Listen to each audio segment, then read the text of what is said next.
Chers amis, je suis Monseigneur Marcel Danfous, évêque du diocèse de Sault-Sainte-Marie. Qui que vous soyez, où que vous soyez, bonne nouvelle pour vous. Dans notre Église diocésaine, il se vit de grandes choses dans des situations bien ordinaires. Nous croyons que le Seigneur marche avec nous et nous espérons qu'aujourd'hui, vous pourrez le découvrir davantage en rencontrant des personnes passionnées pour le Christ. En tant que pasteur de cette Église diocésaine, je vous remercie de vous joindre à nous. Bonne émission. Merci d'y être. Chers amis, bonjour. Ici Émile Guy de l'Église diocésaine. Il me fait plaisir de vous présenter un beau projet qui débutera à Sudbury cet automne. Et pour nous en parler, je reçois Georges Duquette et Victor Gagné. Bonjour Georges. Bonjour Émile. Bonjour Victor. Bonjour Émile. Quel est ce projet, Georges? C'est le mouvement Curcio. On commence par une fin de semaine. Cette fin de semaine aura lieu du 23, 24 et 25 septembre. Qu'est-ce que c'est ça, le mouvement Curcio? Le mouvement Curcio, essentiellement, ça veut dire petit cours en espagnol. Mais c'est pas un cours dans le sens traditionnel du mot.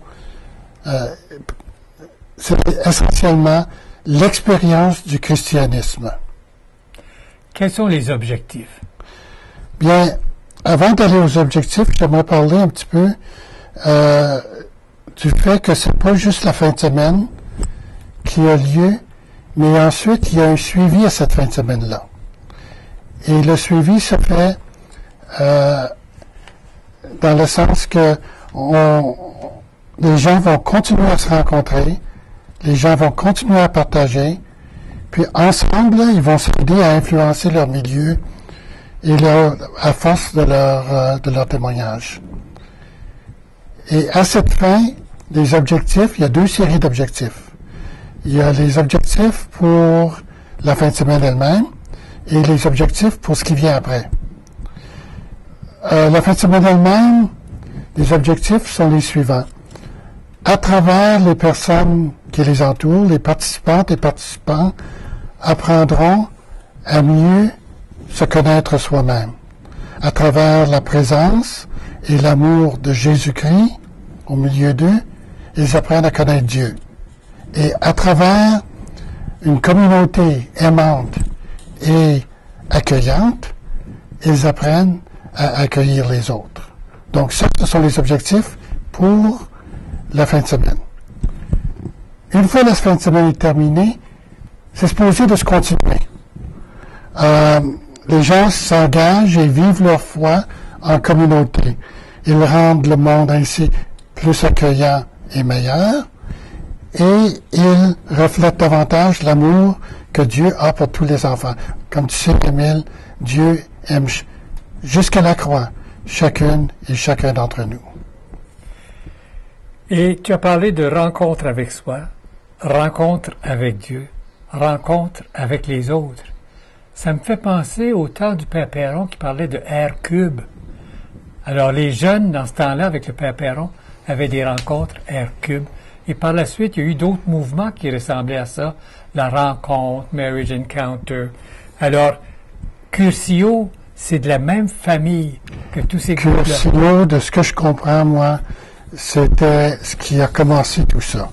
C'est vraiment la source. Ben, la source, c'est le Christ lui-même. C'est ça la source, c'est Dieu lui-même. Mais le Curcio, les gens vont puiser à la source au Curcio. C'est là qu'ils rencontrent Dieu, rencontrent les autres, rencontrent eux-mêmes. C'est là que ça se passe. Et c'est supposé de se continuer. C'est pas supposé de s'arrêter là. C'est supposé de porter fruit.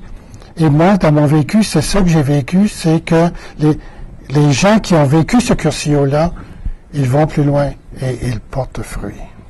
Et toi, Victor, tu as vécu une expérience d'un Curcio. Parle-nous-en donc. Moi, j'ai vécu un Curcio, ça fait peut-être 20 à 30 ans passés. Puis,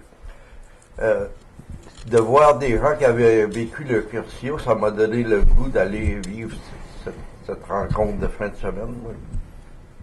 Et puis, cette rencontre m'a apporté beaucoup dans la vie. Tu vois, m'a apporté une certaine confiance en moi-même parce que j'avais pas confiance en moi. Puis le fait de vivre une fin de semaine avec un groupe de personnes, j'ai grandi dans l'humilité puis dans la confiance aussi. Puis,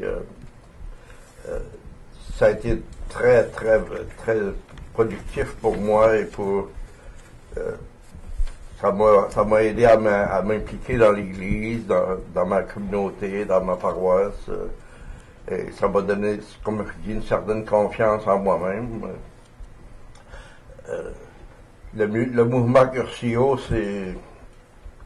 ça a été comme le départ, un nouveau départ dans ma vie. Puis ça a été très bien aussi. Ça m'a aidé comme je dis, à m'impliquer dans ma paroisse, dans mon Église, à faire partie plus aussi. Puis, en le fait d'avoir confiance en moi, de m'accepter, ça m'a aidé à être plus heureux aussi, plus heureux, plus sourire. Puis, ça a été un grand départ dans ma vie. Et toi, à partir de ce moment-là, tu es devenu un cursiiste. Et on n'est pas cursiiste juste à cette session. On peut devenir un meilleur cursiiste. Comment est-ce que ça se passe? Ben, après le mouvement Curcio, il y a des petites rencontres qu'on se rencontrait en petits groupes, plus petits groupes, puis on avait comme ils appelaient ça des ultras, puis on partageait notre vécu, qu'est-ce qu'on avait vécu dans la semaine, puis on était encouragés à faire ça aussi. Le prêtre nous encourageait. Si on voulait faire partie, bon, on était encouragés à être plus responsables, à faire partie, comme je dis. Et le mouvement a une devise. Un feu est allumé, mais ça donne de la chaleur, ça t'aide à...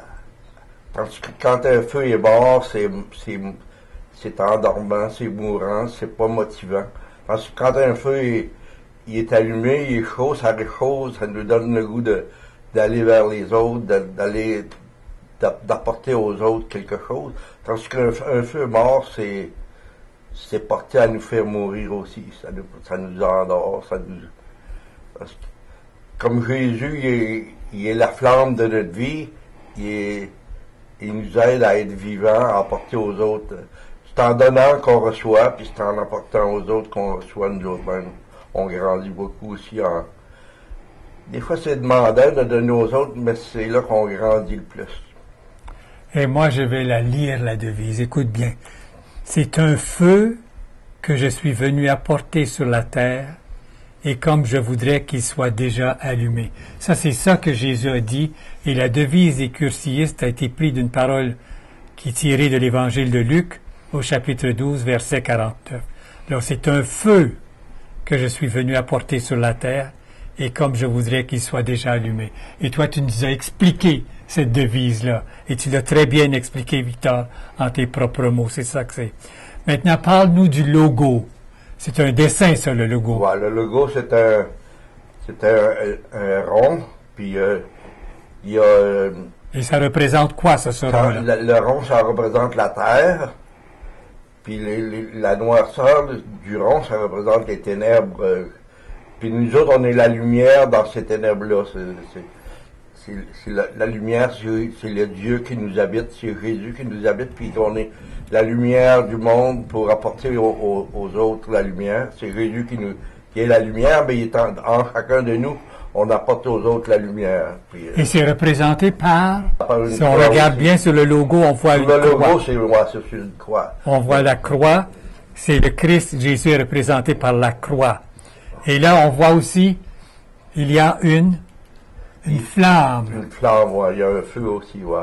Une flamme. Ouais. Et ça, la flamme représente la lumière et la chaleur. Hein? Et puis, toi, Georges, tu as commencé à penser à mettre sur pied cette fin de semaine ici à Sudbury Vers quel temps de l'année? C'était au cours de l'hiver, mais ça faisait déjà quelques années que j'entendais des gens de grande foi qui parlaient du cursillo. Ils parlaient comment ils avaient eu le feu en eux depuis ce temps-là. Et ils apportaient ce feu-là là où ils allaient. Et je le voyais bien. Je les voyais agir, je les voyais impliqués, je les voyais engagés à 100%, à donner d'eux-mêmes. Par exemple, au niveau de Kairos, la pastorale en prison, ce sont des gens qui complètement donnés. Et puis, ils revenaient toujours au cursillo, comme leur point de départ. Et les autres avaient des cursillos en anglais. Bien, ça c'était la première chose qui m'a influencé. La deuxième chose qui m'a influencé, c'était des gens de foi qui cherchaient, eux, quoi faire avec cette foi-là. On dirait qu'ils voulaient la développer. Mais c'est pas juste une question de développer en pensée, par la tête, là. Il y a beaucoup plus que ça. Et je trouvais que le cursillo, en regardant les personnes qui avaient déjà vécu le cursillo, les voyant agir, j'ai dit, c'est ça qu'ils ont besoin, c'est ça qu'ils recherchent. Ils cherchent le feu, ils cherchent la source. Et la troisième chose qui m'a influencé, c'est que il y a eu un cursillo anglican au mois d'avril, mais ce cursillo-là était uniquement en anglais.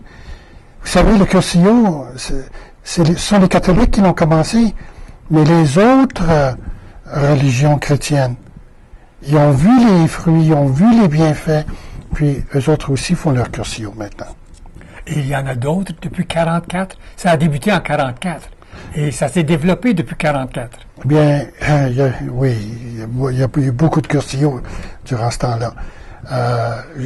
Depuis la mi-octobre jusqu'au mois... depuis le début octobre jusqu'à la mi-mai, moi, j'ai compté 47 cursillos au Québec et en Ontario. En Ontario, au Québec et dans les provinces atlantiques, il y a 200 groupes cursillistes qui existent aujourd'hui. Donc, c'est quelque chose, ça.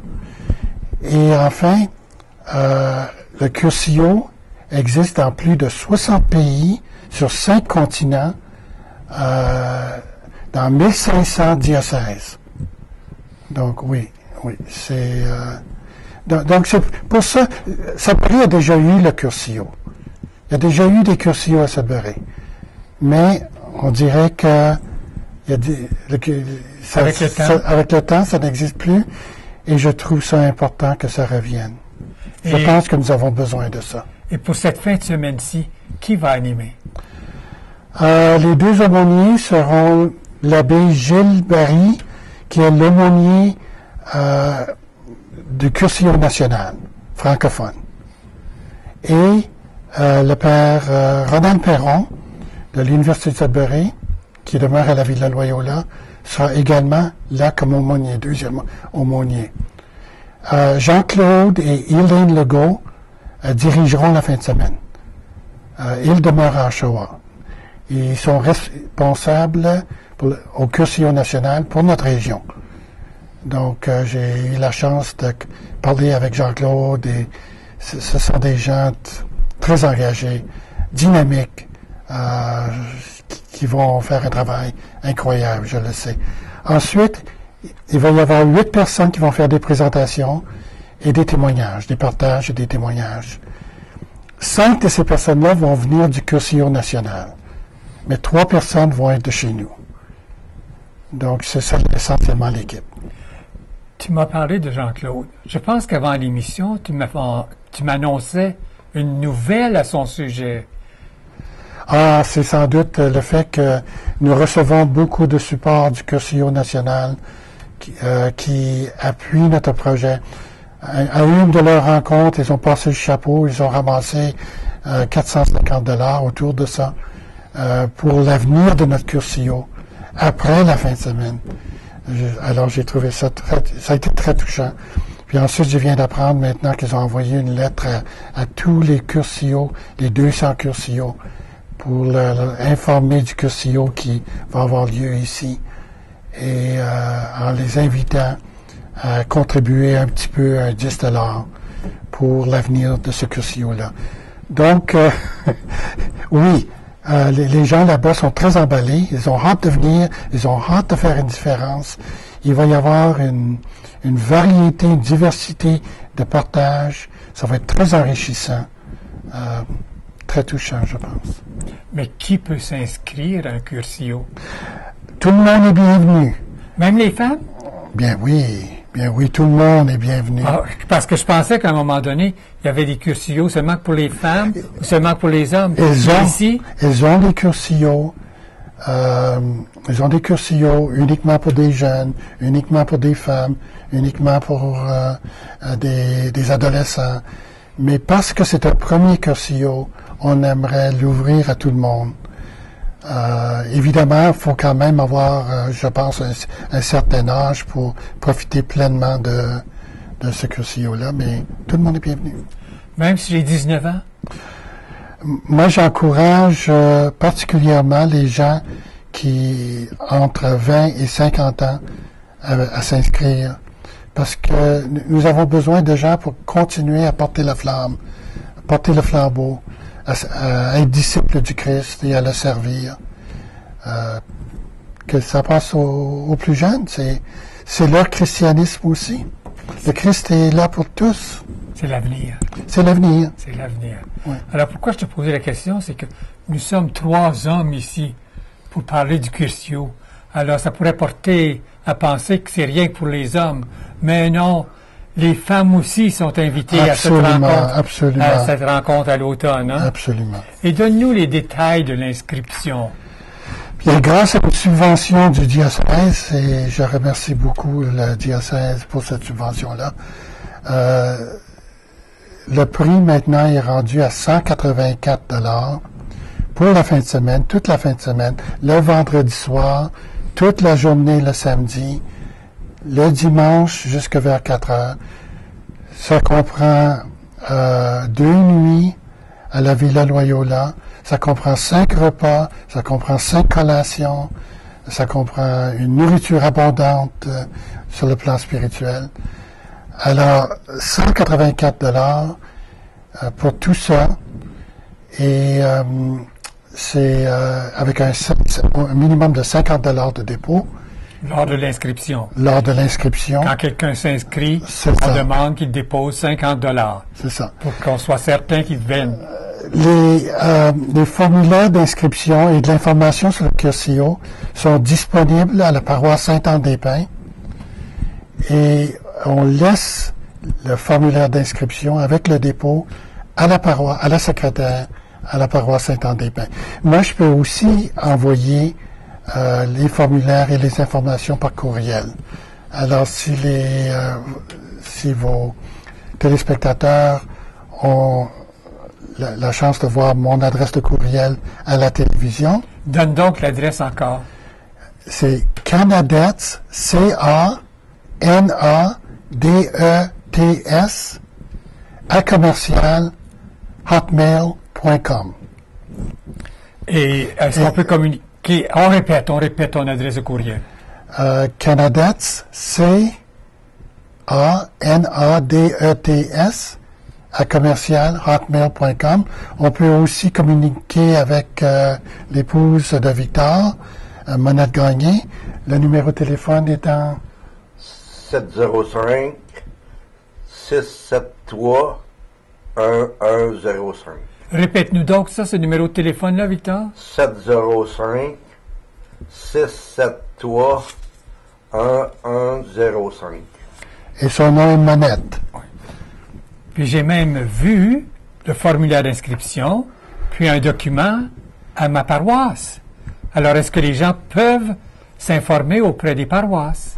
Ils peuvent s'informer auprès des paroisses. C'est juste, à un moment donné, je crois que toute l'information a été envoyée aux paroisses. Ça peut se faire à nouveau.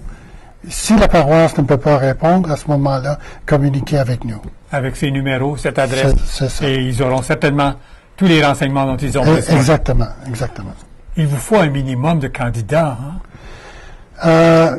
Nous sommes à peu près 14 actuellement là, sur la liste, mais ça comprend l'équipe, surtout l'équipe, 12 personnes dans l'équipe. Alors, il serait bon que nous avons de la place. Nous pouvons même avoir jusqu'à 37 places à la villa. Ça, c'est le maximum. Le Cursillo anglican avait 28 personnes. J'encourage les gens à s'inscrire le plus tôt possible parce que aussitôt qu'on voit que les inscriptions entrent, à ce moment-là, on peut continuer. Jean-Claude et Elaine, son épouse, doivent voyager d'Oshawa pour venir former les membres d'ici au mois d'août. Donc, ce serait encourageant d'avoir plusieurs membres d'inscrits par le temps qui viennent. Comme ça, son voyage, il ne le ferait pas pour rien. Alors, au sujet de demandes pour les inscriptions, on peut s'adresser à toi, à Monette, et même à Émile Guy, ici au Centre diocésain, ou chez moi, à 521-1701, et je pourrai filer la question à qui de droit. Ou à la paroisse Saint-Anne-des-Pins. C'est ça. José, ça fera un plaisir de répondre aux questions. Et Victor, toi, qu'est-ce qui t'a motivé à participer à cette session? C'est de voir d'autres gens qui avaient le feu, qui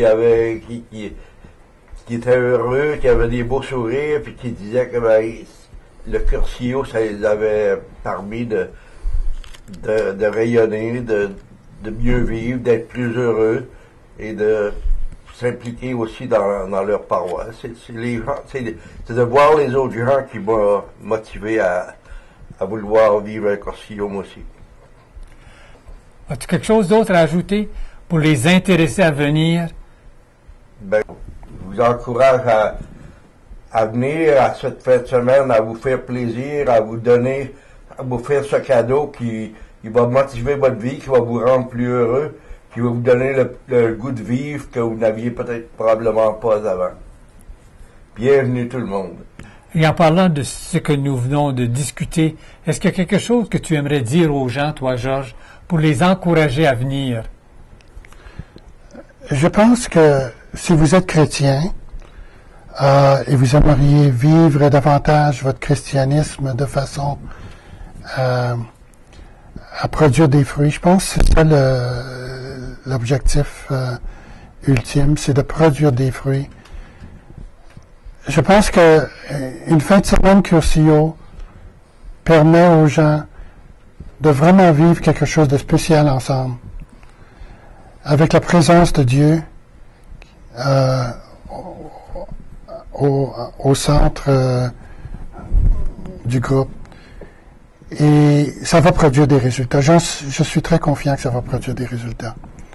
Et des résultats qui seront bénéfiques pour eux et pour toute la communauté chrétienne à Sudbury. Et sur ce, je vous remercie bien tous les deux, Georges et Victor, d'avoir accepté de nous renseigner. Mais vous, chers téléspectateurs, vous vous dites peut-être, bien moi, je n'ai plus la force d'aller passer une fin de semaine comme ça. Mais vous pouvez aider quelqu'un à y aller. Vous pouvez peut-être faire un cadeau à un petit-fils, ou à un fils, ou à une petite fille, ou à une fille, faire le cadeau de l'inscription et leur offrir ce beau cadeau d'aller passer une fin de semaine de Cursillo ici à la Villa Loyola de Sudbury. Alors n'hésitez pas, chers grands-parents, ouvrez votre cœur et donnez la chance à des jeunes, puisque si vous ne pouvez pas, si vous pouvez venir, vous êtes invité, vous êtes bienvenus. Mais si vous ne pouvez pas, souvent on entend dire, bien moi je ne peux plus faire ça. Moi je n'ai pas la force pour faire ça. Mais vous avez peut-être des dollars que les jeunes n'ont pas et dont ils ont besoin pour s'inscrire. Alors vous pourriez offrir comme cadeau à un de vos enfants ou petits-enfants ce cadeau du Cursillo à Sudbury. En septembre, quelle date? Les 23, 24 et 25 septembre. Alors sur ce, qu'on se le dise, la fin de semaine des 23 au 25 septembre à la Villa Loyola et communiquez avec Georges Duquette au Canadette, CANADETS, @ hotmail.com ou avec monnaie gagnée au 705-673-1105. Et sur ce, je vous remercie beaucoup d'avoir été des nôtres. Au revoir, à une prochaine.